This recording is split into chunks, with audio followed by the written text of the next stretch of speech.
Apocalipse, capítulo de número 2, a partir do versículo de número 12.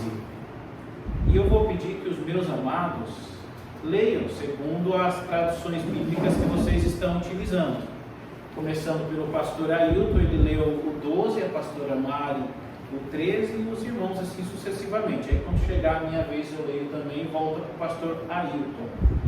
Hoje, terceira igreja da Ásia Menor, a igreja de Pérgamo. A partir do versículo 12, pastor, pode ler. E ao anjo da igreja que está em Pérgamo escreve: isto diz aquele que tem a espada aguda de 2 fios. Apocalipse. Isso, Apocalipse capítulo 2, agora o seu é o verso 13. Capítulo 2, Isso, verso 13. isso. Sei onde habitas, que é onde está o trono de Satanás, mas retens o meu nome e não negaste a minha fé, mesmo nos dias de Antipas, minha fiel testemunha, o qual foi morto entre vós, onde Satanás habita. Mas algumas poucas coisas tenho contra ti, porque tens lá os que seguem a doutrina de Balaão, o qual ensinava Balaque a lançar tropeços diante dos filhos de Israel, para que comessem dos sacrifícios da idolatria e fornicassem. Outros sim também tu tens que da mesma forma sustentam a doutrina dos nicolaítas. Arrepende-te, pois, quando não, em breve virei a ti e contra eles batalharei com a espada da minha boca. Quem tem ouvidos, ouça o que o Espírito diz às igrejas. Ao que vencer, darei eu a comer do maná escondido, e dar-lhe uma pedra branca, e na pedra um novo nome escrito, o qual ninguém conhece senão aquele que o recebe. Ok, queridos. Bem, então deixem a Bíblia aberta. Eu vou fazer como das outras vezes, eu vou ir explicando. Aí no final, a gente finaliza a gravação e vocês interagem com perguntas, tá bom? A todos os nossos queridos irmãos que estarão assistindo, vocês também são convidados a estarem conosco nas quartas-feiras e aos domingos também nos grandes cultos de adoração ao Senhor. Bem, queridos, o versículo de número 12, mais uma vez ele inicia fazendo uma admoestação ao anjo da igreja. Então percebam que ser líder não é uma tarefa muito fácil, porque a cobrança vem primeiro para o líder, né? Ou seja, ao anjo da igreja que está em Pérgamo. Então primeiro o anjo, que vem da palavra grega angelos, que é mensageiro. Então esse mensageiro, que era o bispo responsável pela igreja de Pérgamo, ele recebe primeiro a carta e a admoestação. Na verdade, a fala começa no verso 13, quando o Senhor diz: conheço as tuas obras. Bem, semelhante à igreja de Éfeso e semelhante à igreja de Esmirna, a igreja de Pérgamo tem obras.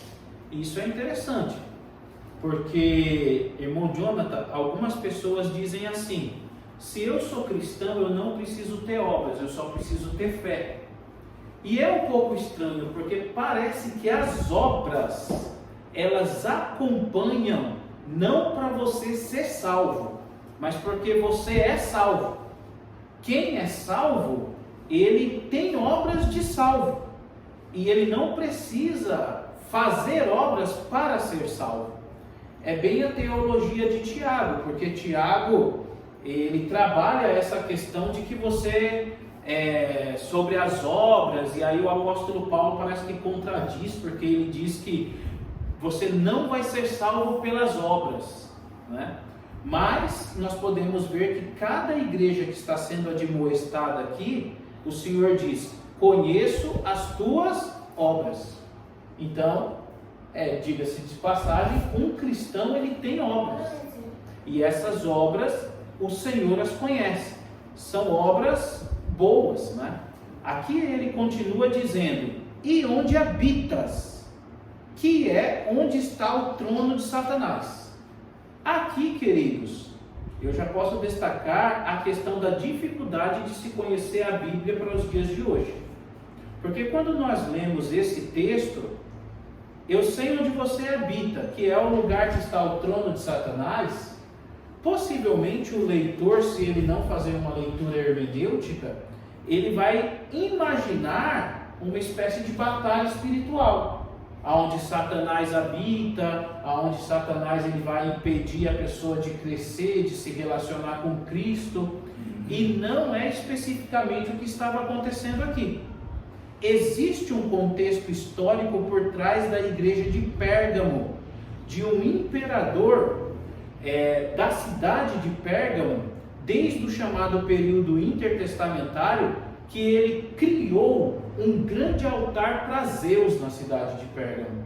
E se vocês pesquisarem no Google Imagem, até possível ver, colocar, por exemplo, o altar de Zeus na cidade de Pérgamo. Era um altar gigante. Então, Pérgamo era uma cidade cuja religião era a religião grega, a religião helênica.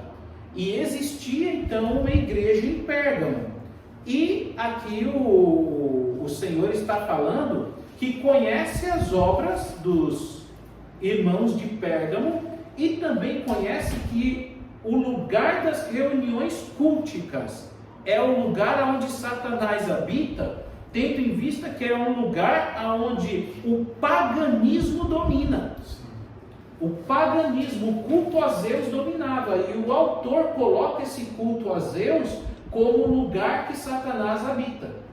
Isso é muito complexo, porque às vezes muitas pessoas não vêm de uma família cristã, muitas pessoas vêm de famílias de outras religiões, e em alguns momentos isso até chega a gerar conflitos.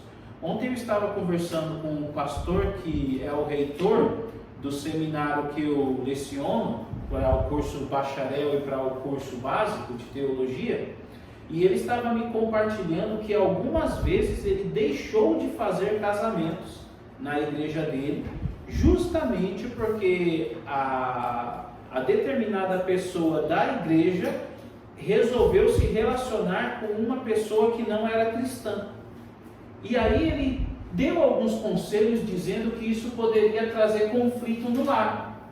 Porque imaginem no dia ali da reunião cultica do cristão aos domingos, da outra pessoa talvez sábado no terreiro, e ficar aquela divergência, porque o cristão não vai querer acompanhar a pessoa no terreiro e às vezes a pessoa não vai querer acompanhar o cristão na igreja. Então fica esse jugo desigual, gerando uma certa complexidade. E isso é uma realidade. Algumas pessoas ficam na fé cristã por algum tempo e poderiam até mesmo buscar um relacionamento com alguém da própria religião, do próprio meio, porque isso seria mais harmônico, evitaria conflitos. Pérgamo já tem uma religião estabelecida, que é a religião dos Zeus, a religião helenística, mas o cristianismo chega lá também. E aí o autor aqui ele fala sobre esse contraste e essa dificuldade, porque tem o grupo dos adoradores de Zeus, que o autor chama de trono de Satanás, em detrimento às reuniões culticas que existiam possivelmente em algumas casas dos irmãos que cultuavam ali em Pérgamo. Então, queridos, existe um contexto histórico aqui. O trono de Satanás não é literal, é alegórico, porque ele aponta para o altar de Zeus que existia na cidade. E aí tem uma outra questão aqui. O autor ainda no verso 13 ele diz: e retens o meu nome. É interessante que no Antigo Testamento o nome de Deus é representado por 4 consoantes. Vocês lembram como se chamam essas 4 consoantes? Alguém lembra? Y, W e em hebraico eu não sei. Tetragrama? Tetragrama, isso aí. Tá. Y, H, W, H. Então, no Antigo Testamento, isso é muito forte, a questão do nome. O decálogo, ele ainda diz: não pronunciarás o nome do teu Deus em vão. E quando o decálogo, os 10 mandamentos de Êxodo 20, ele dá esse mandamento, não pronunciarás o nome do Senhor teu Deus em vão. Ele estava se referindo ao tetragrama. O tetragrama era o nome sagrado do Deus patriarcal, o Deus de Abraão, o Deus de Isaac e o Deus de Jacó. Só que percebam que aqui no texto, o autor diz: retens o meu nome. Ou seja, o nome de Jesus, ele ganha um destaque também entre os cristãos. Assim como o tetragrama tinha sua importância no judaísmo, o nome de Jesus ele passa a ter uma importância tão grande no cristianismo, que você vai ter autores eles fazendo orações e milagres acontecendo no nome de Jesus. Demônios sendo exorcizados no nome de Jesus. O nome de Jesus ele passa a ter uma importância no cristianismo, assim como o tetragrama passava a ter uma importância no judaísmo. E isso é muito interessante, porque os irmãos de Pérgamo, eles estão cultuando aonde Zeus era a divindade principal, então era difícil. Eles também estavam retendo o nome do Senhor, ou seja, mesmo com as dificuldades, Cristo era soberano. E aí vale a pena aplicarmos na nossa vida, irmãos, porque eu insisto em dizer, seria bom se o cristianismo fosse só rosa, mas não é. Então, no dia das adversidades, é importante retermos o nome de Jesus nos nossos negócios. Imagina, eu vou reter o nome de Jesus no meu negócio. Então, se eu vou reter o nome de Jesus no meu negócio, eu não vou oferecer um serviço fraudulento, porque eu vou reter o nome de Jesus na minha família, né? Ou seja, eu vou colocar Jesus no centro da minha família. Então, se Jesus está no centro da minha família, eu não vou desonrar a minha família. Isso é muito interessante. Ainda no verso 13, irmãos, e não negastes a minha fé. E não negastes a minha fé. Queridos, nós estamos vivendo tempos de apostasia também. Porque muitas pessoas já têm apostatado da fé.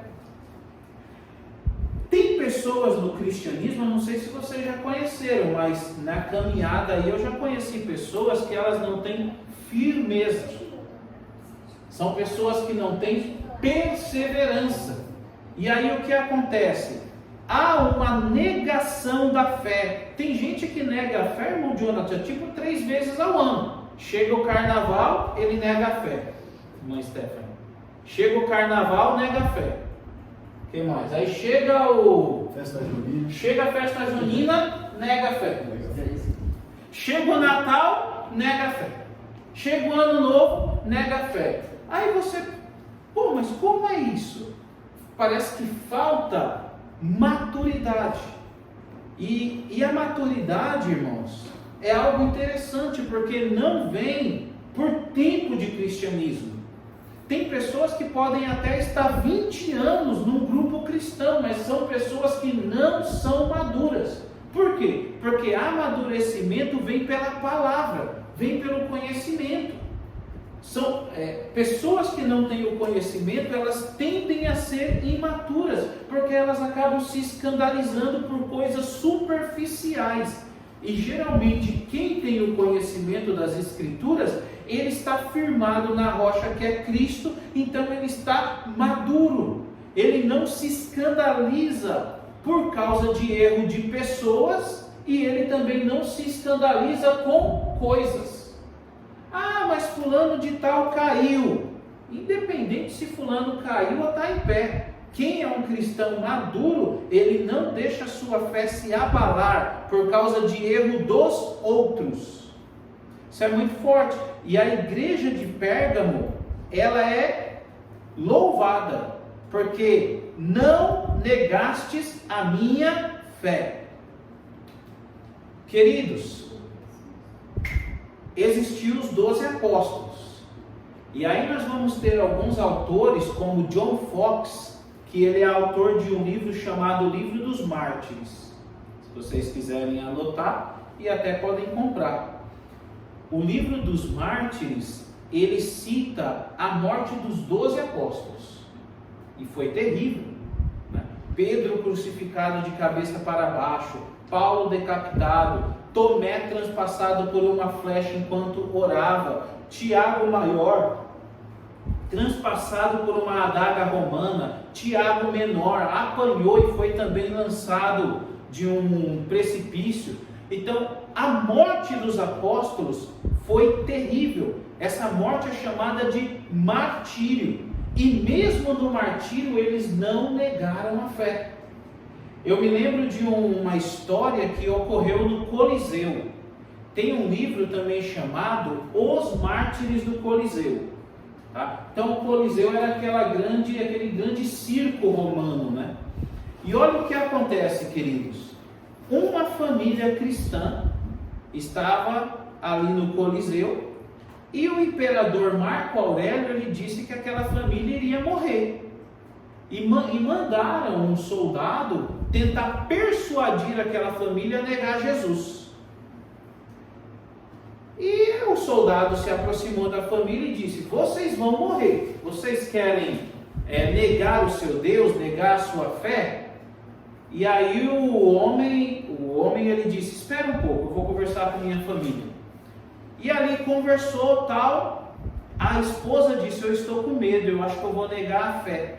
E o homem olhou para a esposa e disse: não negue a fé, porque o Senhor me revela que você vai morrer sem sentir a dor da morte.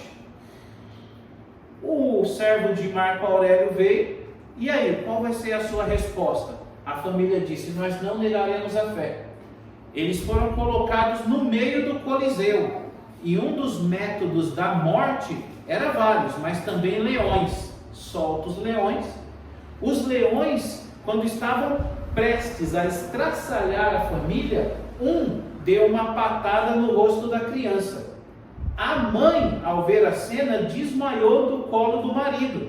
O marido levantou a esposa e disse: Deus, graças eu te dou, porque a minha esposa vai morrer sem sentir a dor da morte, mas não vai negar o teu nome. Os cristãos primitivos, eles morriam como mártires e não negavam o nome. O que nós temos nos dias de hoje? Pessoas que negam a fé por causa de erros dos outros. Aí eu pergunto, irmãos, o que Cristo tem a ver quando uma pessoa se escandaliza com um determinado líder que ele acaba conduzindo um grupo a um ensinamento extremamente herético? Eu vou negar a fé porque alguém está dizendo que o negócio é comprar uma vassoura ungida e sair varrendo a casa e aquela vassoura ungida vai resolver todos os meus problemas. Então Cristo é uma mentira, é uma farsa. Não. Primeiro, esses ensinamentos não são bíblicos. Esses ensinamentos, eles não são cristocêntricos e nem apostólicos. Não tem esse negócio de Jesus fazer alguns desses ritos que hoje as pessoas geralmente fazem, alguns líderes fazem, e algumas pessoas se escandalizam. Uma vez eu estava conversando com uma família e o esposo estava totalmente escandalizado. Ele disse: não, o cristianismo não presta para nada, é tudo charlatanismo. O pastor é um vendedor, o púlpito é um balcão e a fé é um produto. Eu falei: não é bem por aí não.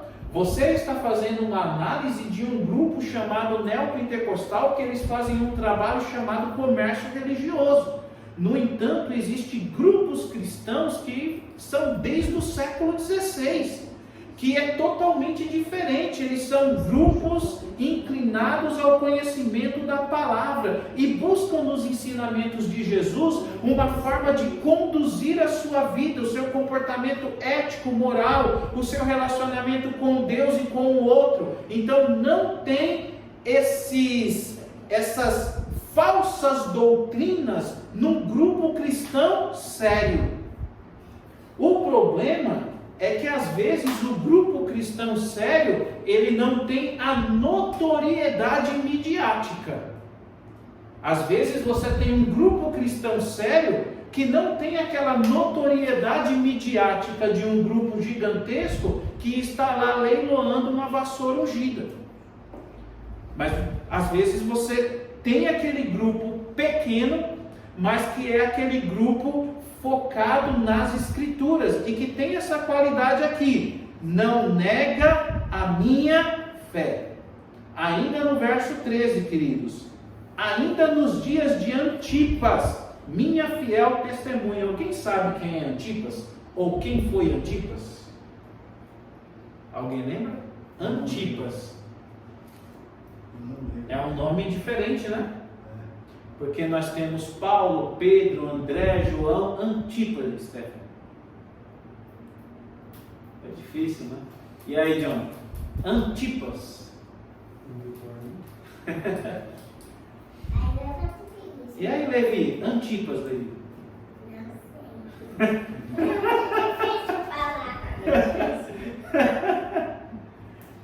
Queridos, é uma outra dificuldade hermenêutica, conhecer o contexto histórico. Porque o trono de Satanás, nós vimos que não é o trono de Satanás. O autor está se referindo ao altar de Zeus. Aí o autor ele se refere a Antipas, minha fiel testemunha. Antipas ele foi um cristão primitivo que ele morreu em outro método do Império Romano. Irmão Jonathan, Roma ele tinha alguns métodos de tortura. Um deles era a quarentena de chibatadas. Como é mesmo o nome do chicote romano? Quem lembra? Azorrague. Então, um método de tortura era 40 chibatadas com o azorrague. O outro método de tortura era a crucificação. Você tinha a cruz em forma de cruz, você tinha a cruz em forma de T e você tinha a cruz em forma de X. Então acabou? Não. Ainda tinha um outro método de tortura, a morte por boi de bronze. Já ouviram falar? Vocês conseguem também baixar essas imagens no Google Imagens. Tipo Moloch? Oi? Ele exercia igual ao papel de Moloch? Um pouco. Porque aquele... Sim, não pode Não é aquele que coloca a pessoa dentro e acende a fogueira embaixo? Isso. Aí o Moloch é parecido porque ele ficava com as mãos assim, aquecia a fogueira e colocava a criança para ser cozinhada nas mãos do Moloch. E aí os sacerdotes de Moloch tocando os tambor para que os pais não ouvissem o grito dos seus filhos e não viessem se arrepender. Porque o cananismo, eles tinham o costume de sacrificar crianças a Moloch. Paganismo. E esse método de tortura do boi de bronze era um método romano. Então, era um boi de bronze mesmo. Eles colocavam o réu dentro do boi de bronze, pastor. E eles ateavam fogo. E a pessoa morria cozinhada. Os historiadores dizem que Antipas, ele foi um cristão de Pérgamo, que morreu torturado pelo boi de bronze.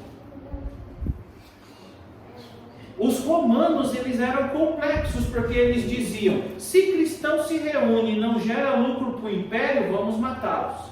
Se cristão se reúne, mas não adora César como divindade, vamos matá-los. Então, os cristãos, eles sofreram martírios. Quem foi o primeiro mártir cristão que a Bíblia apresenta? Quem lembra? Estevão. Então, isso, Atos 6, Atos 7. Nós temos, a partir do primeiro século, já cristãos sendo mortos. Aí você tem Estevão, Tiago, que a Bíblia cita, e depois os historiadores do cristianismo, mostrando que o cristianismo ele é marcado com uma história de sangue.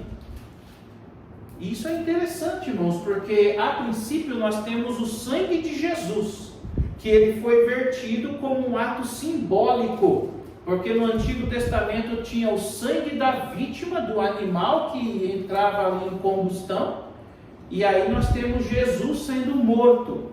E a ideia seria que no Antigo Testamento o pecado do pecador fosse transferido para o animal, quando ele fosse ali queimado em holocausto, o pecador seria perdoado, e com Jesus seria semelhante, porque entende-se que a morte de cruz proporcionou o perdão do pecado de toda a humanidade. E aí todo aquele que crê que Jesus ressuscitou entre os mortos e confessa o seu nome, segundo a teologia paulina, é salvo. Porque com a boca se faz confissão para a salvação e com o coração se crê para a justiça. Olha que interessante. Tá, então nós temos uma religião que ela é vermelha. Digo isso de forma simbólica, porque nós temos o sangue de Jesus derramado, nós temos o sangue dos mártires derramado, e ainda tem alguns irmãos, o irmão Jonathan, que eles dizem que não pode usar vermelho, né? Tem algumas igrejas aí que eles têm problema com o vermelho, porque diz que é a cor da pombagira e não sei o quê. E aí você também fica procurando nas escrituras esses ensinamentos e você não encontra, né? Até porque geralmente quando é dia de ceia, todo mundo quer usar o tecido vermelho para simbolizar o sangue. Mas aí por que a mulher não pode usar o sapato vermelho? E por que usa o tecido vermelho? Tem algumas coisas que são meio contraditórias em alguns ensinadores. O difícil é usar a unha vermelha e o batom vermelho. É mais crítica, né? Tá, mas se pode usar o tecido vermelho para o dia da ceia, por que a mulher não pode usar o batom vermelho ou o esmalte vermelho? Pode não. Então, eu peguei, complexo. Peguei uma época logo que eu cheguei na igreja, e lá eles não aceitavam que usasse calção. Então eu falei assim, vou me adequar à igreja, vou usar calça. Então eu comprei umas calças de tactel e ficava usando só essas calças, né? Durante o dia, em todo lugar que eu ia. Aí chegou o frio. O frio, as irmãs iam tudo com as pernas de fora, aquele frio de rachar. Aí um dia minha esposa foi de bota, rapaz, bota. Sim. Mas é também Nossa, aquilo virou um... é bem Eu complexo. falei, meu Deus, mas ela está protegendo do frio, pô. Uma outra polêmica que teve foi numa reunião. Começaram a falar, não, porque mulher, não sei o que lá. Eu falei assim, olha, em Minas Gerais, no ano de 1985, existia 13 mulheres para cada homem. Aqui em São Paulo, já fizeram a contagem, dá 3 mulheres para cada homem. Então o que isso quer dizer? Que vai ter algumas mulheres que não vão se casar.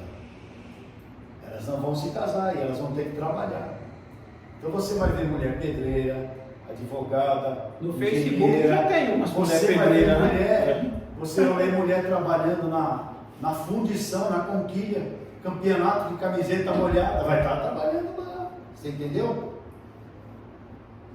Ninguém vai poder sustentar. Ela não vai ter um marido para sustentar, ela vai ter que se sustentar. E aí, então ela não pode vir para a igreja porque no trabalho dela ela usa roupa. E maquiagem?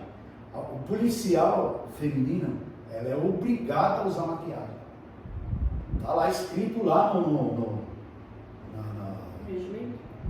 registro lá deles lá que isso é ordem. Ela tem que usar o batom vermelho, tem que usar maquiagem mesmo, o policial mulher. Você entendeu? E aí? Então não vai poder mais congregar aqui? Quer dizer, desculpa de eu atrapalhar isso. Não, mas está muito bom, as experiências edificam, ajudam. É que, desculpa. Aí Não, começa você começa a ver que tem muita alienação, um monte de gente que não deixa as outras pessoas viverem. Cristo, ele tem que ser aceito na liberdade, para a pessoa conhecer realmente o que é mais ainda a liberdade, você entendeu? Quando a pessoa estiver livre de algumas coisas, ela vai perceber que com Cristo ela é muito mais livre ainda, entendeu? E infelizmente algumas igrejas fazem o quê? Colocam um jugo muito pesado e nem eles conseguem cair nas A Luana usou uma expressão no Kairos News, não sei se vocês pegaram, né? quando ela disse assim: o conhecimento é libertador. Lembra, John? Lembra isso? E é uma verdade. O problema é que também algumas pessoas não querem se libertar. O conhecimento é libertador. Então, uma vez que eu conheço, eu não vou querer estar preso a religiosidades e a dogmatismos ou a ensinos que não têm embasamento nas Escrituras. Porque se a Bíblia é a regra e fé, e nela eu preciso ter o embasamento nas Escrituras, por que eu vou me embaraçar com ensinamentos que não têm a ver com as Escrituras? Por exemplo, tem um grupo cristão que, ao ler o livro de Levítico, eles ensinam: eu não posso doar sangue. Se o meu filho estiver morrendo, eu não posso doar sangue. Aí você pergunta: por que você não pode doar sangue? Não, porque no livro de Levíticos diz que eu não posso comer a carne com sangue. Aí você pergunta: mas o que tem a ver comer a carne com sangue, que era uma proibição dentro do judaísmo, com você doar sangue?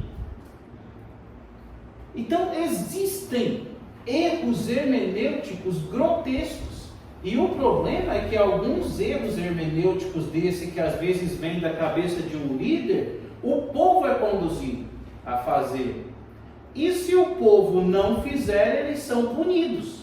Mas a pergunta é: como é que você vai punir uma pessoa que cometeu a transgressão de um erro que não tem embasamento nas Escrituras? Se as Escrituras é para ser o nosso norte, os ensinamentos cristãos, eles precisam estar coesos nas Escrituras. Porque se não estiver coeso, não é um ensinamento cristão, não é um ensinamento bíblico. Bem, queridos, tudo bem até aqui? Então, já aí vamos aprofundando cada vez mais. Mas eu acho que vale a pena vocês anotarem bem sobre o Antipas, porque eu mesmo fico estarrecido ao ler a história dos mártires, o que eles passaram, o que eles sofreram pela fé, e eles permaneceram. Hoje, muitas vezes, nós não queremos permanecer. Se atrasar 2 dias a conta de luz, a gente já... Jesus não é bom, não.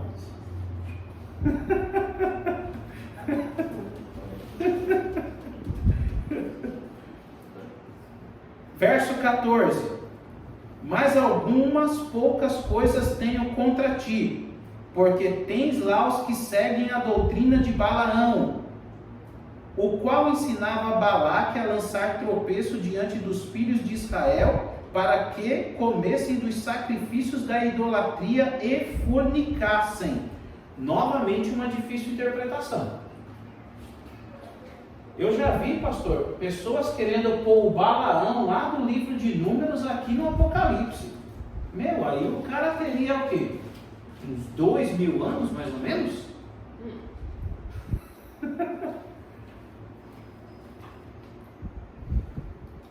Doutrina de Balaão, nesse período, parece que tem muito a ver com a doutrina dos Nicolaitas. Ou seja, Atos capítulo de número 6 e capítulo de número 7. Nós temos entre os 7, um que era o diácono Nicolau, que se distancia da fé, aquela fé mais conservadora daquele cristianismo de origem, e ele pende a uma linha dizendo: a carne é má. Se a carne é mal, Jesus não veio em carne. Se Jesus não veio em carne, ele não morreu na cruz. O que vocês viram foi uma ilusão. O corpo dele era fantasmagórico. Isso era um grupo cristão que se chamava docéticos. Eles ensinavam justamente isso. Se a carne é mal, Jesus não veio em carne. E se ele não veio em carne, ele não sentiu dor. E se ele não sentiu dor, ele não morreu por ninguém. Então a carne é mal. Nós vamos acabar com a carne. Como que nós vamos acabar? Verso 14. Com fornicação, vamos destruir a carne, porque a carne é mal. E como essas doutrinas, conhecidas por doutrinas dos nicolaítas, as doutrinas de Balaão, como algo herético, como um ensinamento heterodoxo, um ensinamento que distorcia aquele ensinamento apostólico, a igreja estava sendo admoestada a tomar cuidado. E aqui no verso 15 diz assim: tem também os que retêm a doutrina dos nicolaítas. Em Éfeso, a igreja foi louvada porque eles rejeitavam a doutrina dos nicolaítas. Aqui em Pérgamo, eles recebem a doutrina dos nicolaítas. Aí vem novamente a questão do conhecimento, irmãos. Porque quem é leigo nas Escrituras, ele come qualquer coisa. E aí, meus irmãos, se vê umas heresias que até o anjo Gabriel duvida. Até o anjo Gabriel duvida. Heresia, às vezes eu compartilho algumas, né? Eu vou compartilhar com vocês que estão assistindo também. Mas, por exemplo, para mim é totalmente estranho você pegar uma irmã que tem uns cabelos bonitos e de repente ela chegar com a cabeça careca dizendo que fez o voto do nazireado. Aí você olha, beleza, voto do nazireado. E ela ainda diz que Deus pediu o cabelo dela. Não, Deus pediu o meu cabelo. Tá, mas como assim? Aí ela vai, rapa a careca, diz que Deus pediu o voto do nazireado. Aí quando você olha nas Escrituras, é algo do judaísmo e não do cristianismo. Não existe voto do nazireado mulher fazendo, e não era a pessoa que fazia. Quem fazia eram os pais, consagrando aquela criança a Javé. O senhor pegou, pastor Ailton, aquela época que se uma mulher cortasse 2 dedos do cabelo, dizia que ia para o inferno, tinha aqueles problemas todos? Nós, que nem quando eu estava na igreja do Avivamento Bíblico, a gente ouvia falar muito essas coisas aí, muita rigidez, principalmente na igreja Deus e Amor, tinha muita rigidez. Você não tinha... eu ouvi falar, mas não, eu não participei de igreja assim, né? Nunca participei. Mas a igreja Deus e Amor, eles questionavam, a mulher não podia ter saia... nem acima do joelho? Nem acima do joelho e nem encostado lá no pé. Quer dizer, são coisas que o homem não podia usar gravata vermelha. Você entendeu? A mulher não podia usar o batom vermelho e o homem não podia usar a gravata vermelha. Então é tudo coisa que as pessoas viam as outras pessoas assim, se escandalizavam. Por quê? Porque elas tinham sido influenciadas por uma pessoa que se diz que recebe Deus, entendeu? E tudo que ele fala é de Deus, ele praticamente é quase, entendeu?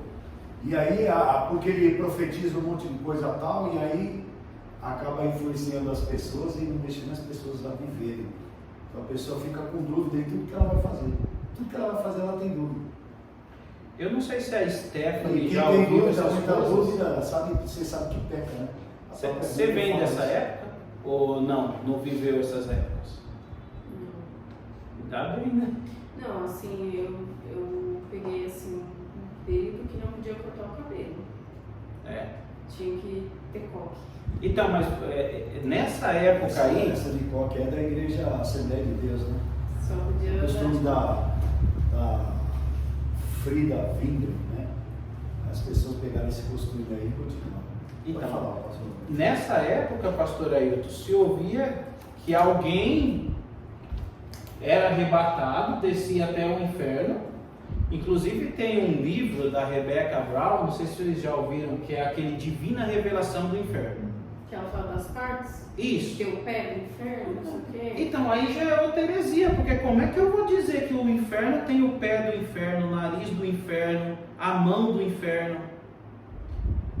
As pessoas às vezes questionam o teólogo porque dizem, mas teólogo não crê em nada. Não, teólogo crê sim. É porque teólogo, ele é muito comprometido com a palavra de Deus.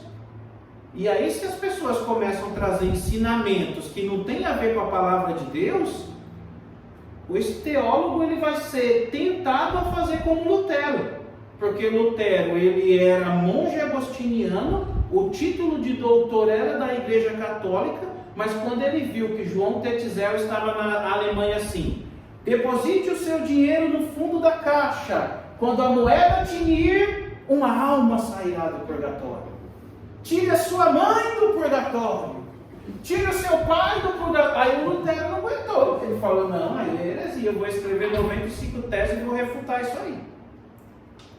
Então é difícil, porque tem coisas. Por exemplo, tinha pessoas dessa época que diziam que ia no inferno e puxavam uma gaveta no inferno.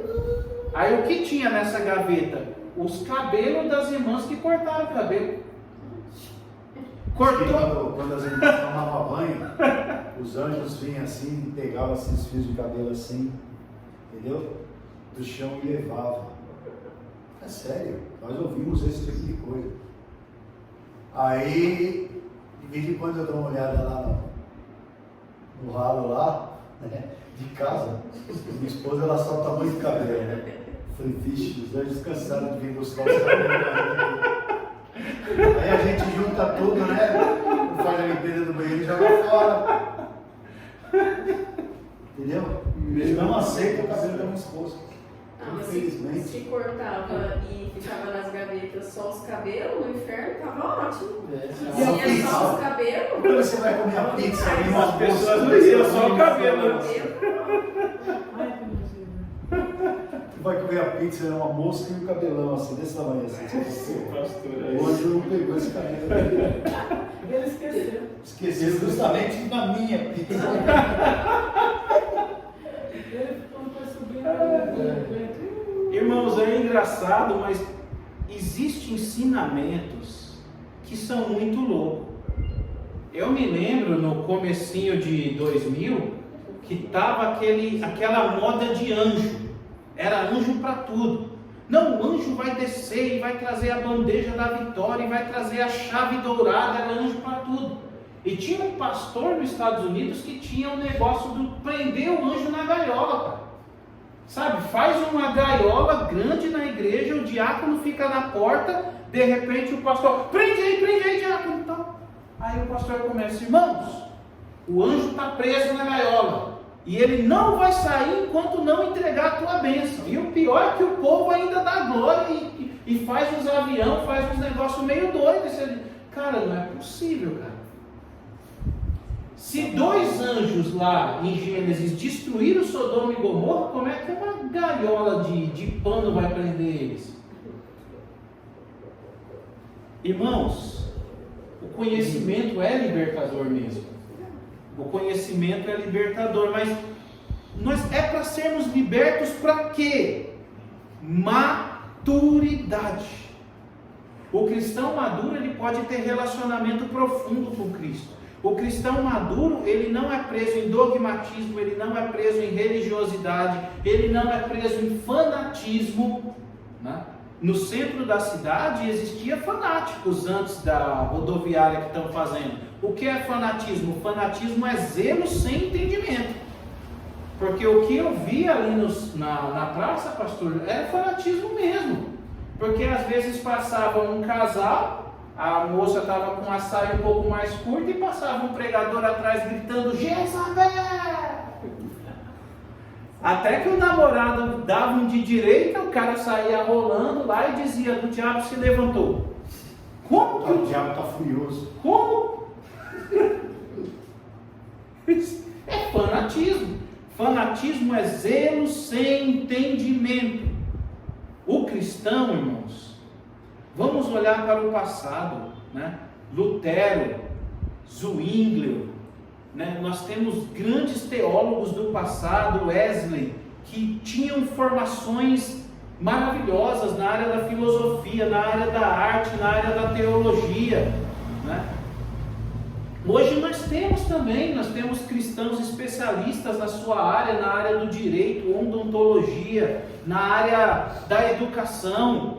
E eu acredito que Deus ele quer isso também. Deus ele quer que nós nos aperfeiçoemos, que nós dominemos a nossa área de atuação. Ou seja, sou da gastronomia, mas eu entendo disso aqui, eu domino esse negócio. é da vontade de Deus. Aí o verso 15 nos diz: assim tens também os que retêm, né? Já falamos, os que aceitam a obra dos nicolaítas. O que nós queremos, irmãos? Ser uma igreja forte e madura, que não aceite esse tipo de heresia, mas que nós detectemos. Quando a gente detectar um ensinamento que ele não tem a ver com as Escrituras, não vamos reter, vamos pelo contrário dizer: para trás de mim. Porque se aparece uma pessoa que vai dizer que vai tentar prender o anjo da guarda do Jonathan na gaiola, que não, vamos repudiar, dizer: não tem fundamento. Não, mas se o Jonathan colocar um sapato vermelho, é o sapato do diabo. Como assim? Por que o pessoal briga tanto com o vermelho, cara? Eu não entendo. O vermelho é uma cor bonita. Verso 16: arrependa-te, pois, quando não, em breve virei a ti, e contra eles batalharei com a espada da minha boca. O verso 17 tem uma coisa que também é histórica e cultural. Quem tem ouvidos, ouça o que o Espírito diz à igreja: ao que vencer, darei de comer do maná escondido. Parece que ele está fazendo memória à tradição do povo que comeu maná no deserto. Mas aqui tem algo interessante: e dar-lhe-ei uma pedra branca, e na pedra um novo nome escrito. Queridos, na época do Império Romano, por exemplo, o Levizinho nasceu. O que o nosso querido tinha que fazer? Você pegava uma pedra e escrevia o seu sobrenome e dava para ele. Porque era uma forma de dizer que ele mantém a sua descendência, ele mantém o seu sobrenome, ele é o seu herdeiro. E o autor, ele conhece essa tradição e ele está citando aqui. Ele está dizendo de uma outra forma, né? Dar-lhe-ei uma pedra branca, e na pedra um novo nome escrito. É como que o autor está dizendo: depois que você passar por todas essas adversidades e você permanecer em Cristo, ele vai colocar o sobrenome dele para dizer que você é o herdeiro dele, é o herdeiro de Deus, é o co-herdeiro de Cristo, será o coparticipante de todas as promessas.